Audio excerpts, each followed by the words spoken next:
Right now in the 6th, the family demanding justice for their loved one. He was killed in a park police chase that came to a crashing end in the district. 1 month later, no one's been charged in connection to this death and this deadly crash after murder charges were initially dropped. Fox 5's chief legal correspondent Katie Barlow is live in Northwest D.C. tonight with the details. Katie. Good evening, Kenneth and Angie. The family of 46-year-old Noberto Mesa says they want answers, but it's been a month of silence from the U.S. Attorney's Office in D.C. and Park Police. Mesa was killed last month when police say a stolen vehicle fleeing a traffic stop crossed the median, slamming into his moped. Now, at the time, the U.S. Attorney's Office filed criminal charges against 2 individuals, including charging one with second-degree murder. But that case was dropped, and the U.S. Attorney's Office says they don't have all of the evidence yet.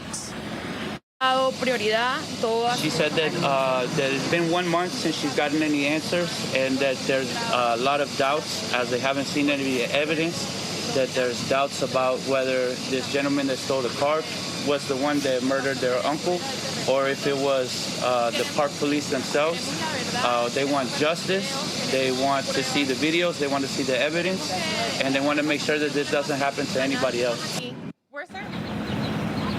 Lawyers for Mesa's family say they're pushing the D.C. Council to try and get MPD to release the footage of the crash. They believe either the city or MPD controls surveillance cameras over the William Howard Taft Bridge. They're frustrated that there's no way to hold park police accountable because they're federal officers, and the law only allows people to sue state and local employees when their civil rights are violated. But in terms of the police chase and the murder that happened on the bridge, that's all surveilled by district cameras. And I think that that's what we're also pushing for legislative-wise, because so many council members have thrown up their hands and said, well, this is park police. We have no jurisdiction over them. We do have jurisdiction over when D.C. owned and operated cameras, when that footage gets released, and if it gets released. Park Police has confirmed they are conducting an internal review, as is the case every time there is a pursuit, and that MPD is in charge of the overall investigation right now. Katie, thank you. A trial date set for the former Olympian charged with damaging the Lincoln Memorial reflecting pool. David Hearn set to go before a judge in September.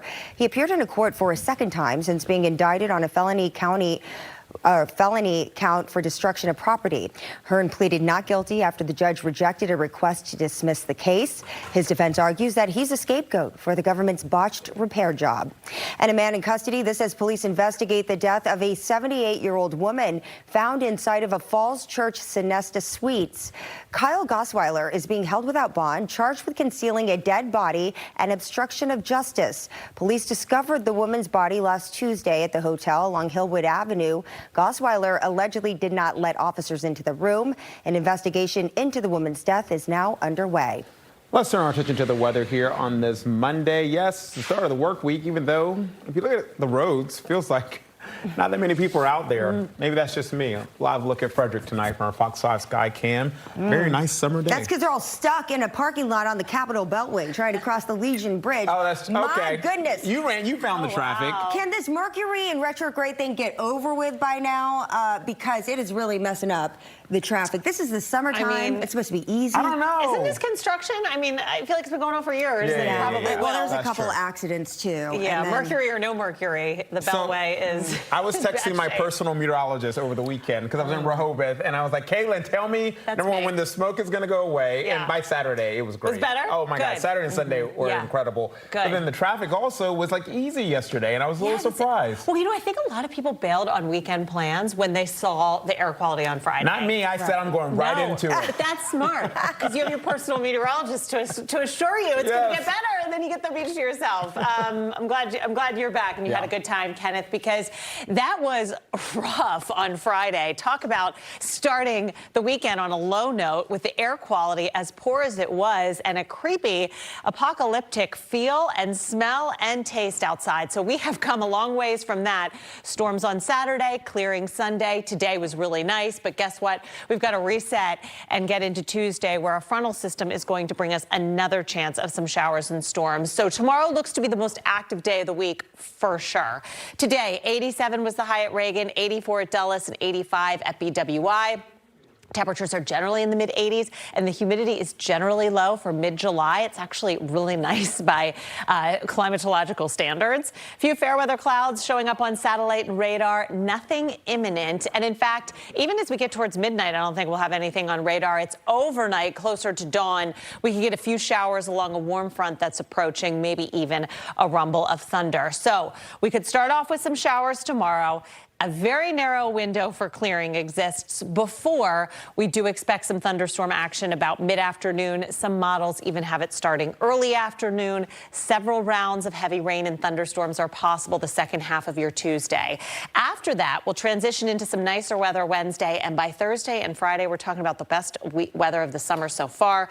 I'll have more on that coming up in my 7-day. Back to you. All right, Caitlin, thank you. Tonight, Loudoun County leaders in Dominion Energy are pushing to pause a power line project ahead of a critical deadline. They're asking state regulators to suspend their final order approving the Golden to Mars route through the Loudoun Valley Estates neighborhood. Leaders want more time to look at the route. The project is set to advance out of the State Corporation Commission's jurisdiction tonight.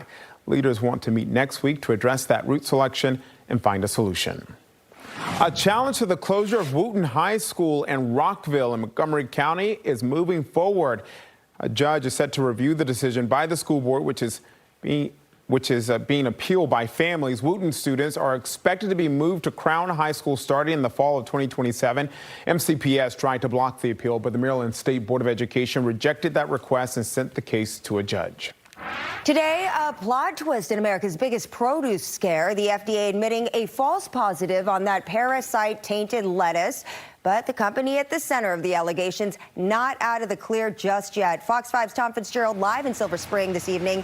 Fitz, so what did the FDA say about all of this today? What's the word? Good evening. This was a surprise. The FDA, which is based here in Silver Spring, is now walking back their laboratory finding of cyclospora in the shredded lettuce from Taylor Farms, which is produced down in Mexico. Now, while they say they did make this announcement today, they still support Taylor Farms' voluntary recall of this product. And, meanwhile, here in the DMV, all of this cyclospora talk in the news has a lot of shoppers right now trying to find alternative places to buy their lettuce. And a lot of them are turning to farmers markets and outright farms themselves. Take a look at this.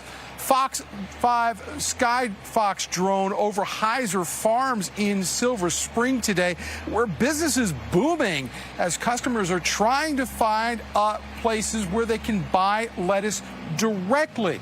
The farm markets and the farms, they're just trying to keep up with the demand right now. Public health experts from Johns Hopkins Center for Health Security tell Fox 5 the outbreak has been traced to Mexico. So it's safe to say that buying locally from farms and farm markets might be a better choice. It's not sitting on a shipping container. It's getting in the back of a pickup truck and it's coming straight here. I do think that when you look at the cyclospora outbreak, you have to recognize that this is related to iceberg lettuce coming from a specific farm in Mexico based on the evidence that we have. Now, this is not just happening at farms. Farm markets around the area are also seeing a big boost in traffic. Norman's Farm Market, for example, in Bethesda, where customers, old and new, both told Fox 5 today that they feel more comfortable buying at these farmers markets because they actually can talk to people and find out exactly where that produce came from. That's something that's a little harder to do in a traditional supermarket. This particular stand is pretty good about telling you where it's from, and that's good. I shop here a lot anyway, but more so because of the supermarket iffiness. It seems that people feel more comfortable coming to a place where they know the source, and especially like shortening the supply chain. Now, for their part, Montgomery County wants to turn this from a trend into an economic engine. They are sponsoring a 2-day farm market with more than 20 farms throughout Montgomery County this Saturday and Sunday. We're live near Silver Spring tonight. We're going to send it back into you. Tom Fitzgerald, thank you. New strikes against Iran, the U.S. military carrying out a 10th straight night of attacks. It comes as the Pentagon identifies 2 soldiers killed by an Iranian attack on a base in Jordan. Private Isabella Gonzalez and First Lieutenant Tyler James Feehan were killed Saturday. A potential stop in the fighting looks even less likely. President Trump warned today that Iran will pay for every American it kills. And the fight over the Strait of Hormuz is sending gas prices climbing. AAA reporting the national average for a gallon of gas is back above $4. That's 13 cents higher than a week ago. In our area, Virginia reporting the cheapest gas, while D.C. has the most expensive on average. More to